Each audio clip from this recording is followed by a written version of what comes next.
सूरज यादव आप सबका अपने चैनल एजुकेशन स्टडी पॉइंट पर एक बार फिर स्वागत करता हूं।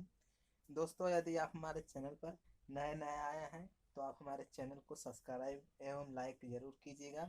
तो दोस्तों, हमें कमेंट बॉक्स में सुनने को मिला है कि हम थोड़ा तेज बोलें, तो हम तेज बोलने की कोशिश करते हैं। तो हम आज बात करेंगे राष्ट्रपति की शक्तियाँ, यानी अमेरिका के राष्ट्रपति को क्या क्या शक्तियां दी गई हैं उसके बारे में बात करेंगे। तो यह पार्ट वन है। पार्ट वन के अंतर्गत हम आपको बताएंगे कार्यपालिका संबंधी शक्तियां। आखिर में अमेरिका के राष्ट्रपति को कार्यपालिका संबंधी शक्तियां क्या क्या दी गई हैं।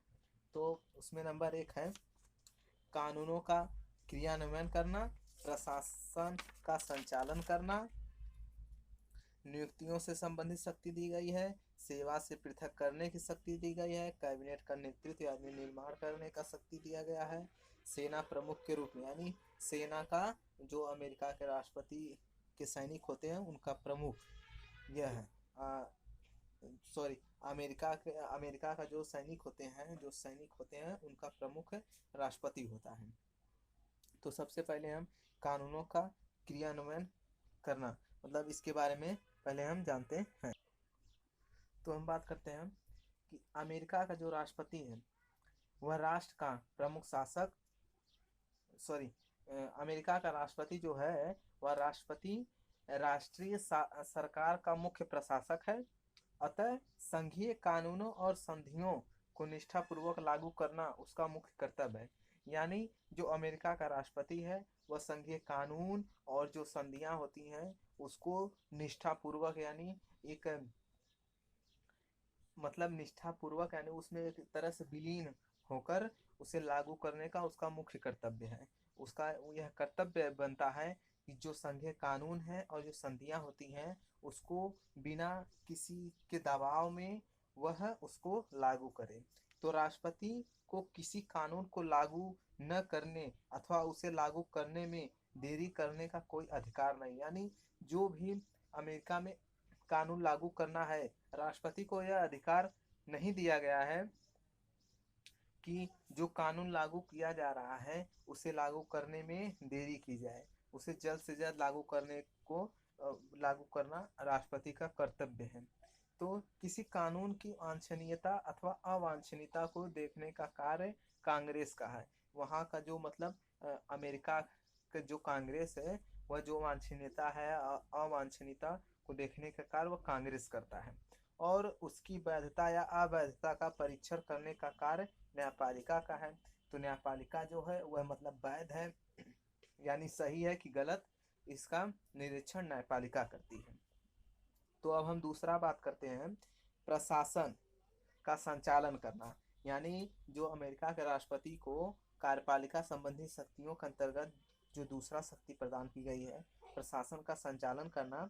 तो राष्ट्र का प्रमुख शासक होने के नाते राष्ट्रपति की संघीय सरकार के प्रशासन यानी राष्ट्र का प्रमुख शासक राष्ट्रपति ही होता है। तो संघीय सरकार के प्रशासन संबंधी समस्त कार्यों के लिए अंतिम रूप से उत्तरदायी है। जो अमेरिका का राष्ट्रपति है वह राष्ट्र का प्रमुख शासक होता है, इसलिए संघीय सरकार के जो प्रशासन संबंधी समस्त कार्य होते हैं उसका अंतिम उत्तरदायी राष्ट्रपति होता है।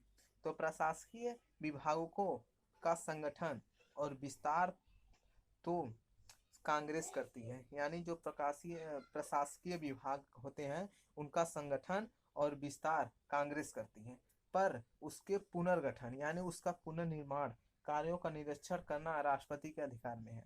यानी जो प्रशासकीय विभागों का संगठन होता है और विस्तार वह कांग्रेस करती है, पर उसके पुनर्गठन यानी उसका पुनर्निर्माण करने का कार्य और उस पर निरीक्षण करना राष्ट्रपति के अधिकार में है।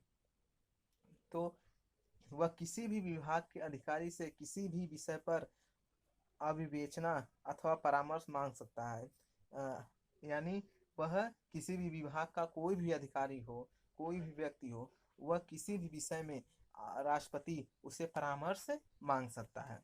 तो हम अब तीसरी शक्ति के बारे में बात करते हैं, नियुक्ति संबंधी शक्तियाँ। यानी अमेरिका के राष्ट्रपति को नियुक्ति संबंधी शक्तियाँ क्या क्या दी गई हैं इसके बारे में देखते हैं। तो देखते हैं अमेरिका के राष्ट्रपति को नियुक्ति संबंधी शक्तियां क्या दी गई हैं। तो राष्ट्रपति के पास संरक्षण की अपार शक्ति है। संविधान राष्ट्रपति को अधिकार देता है कि वह कांग्रेस के निश्चयों और कानूनों को क्रियान्वयन करने के लिए आवश्यकता अनुसार नियुक्तियां करें। यानी जो राष्ट्रपति को संविधान के द्वारा यह अधिकार दिया गया है कि कांग्रेस जो निश्चय करती है और कानून को बनाती है, क्रियान्वयन करती है, तो उसके लिए वह अपने आवश्यकता अनुसार, यानी जो अमेरिका का राष्ट्रपति है वह आवश्यकता अनुसार उसकी नियुक्ति करे। तो इनमें उच्च वर्गीय नियुक्तियां भी शामिल हैं, यानी जो उच्च वर्ग की नियुक्ति होती है वह भी इसमें शामिल होती है, और निम्न वर्ग के भी नियुक्ति इसमें शामिल होती है। उच्च वर्ग जो पद की नियुक्तियां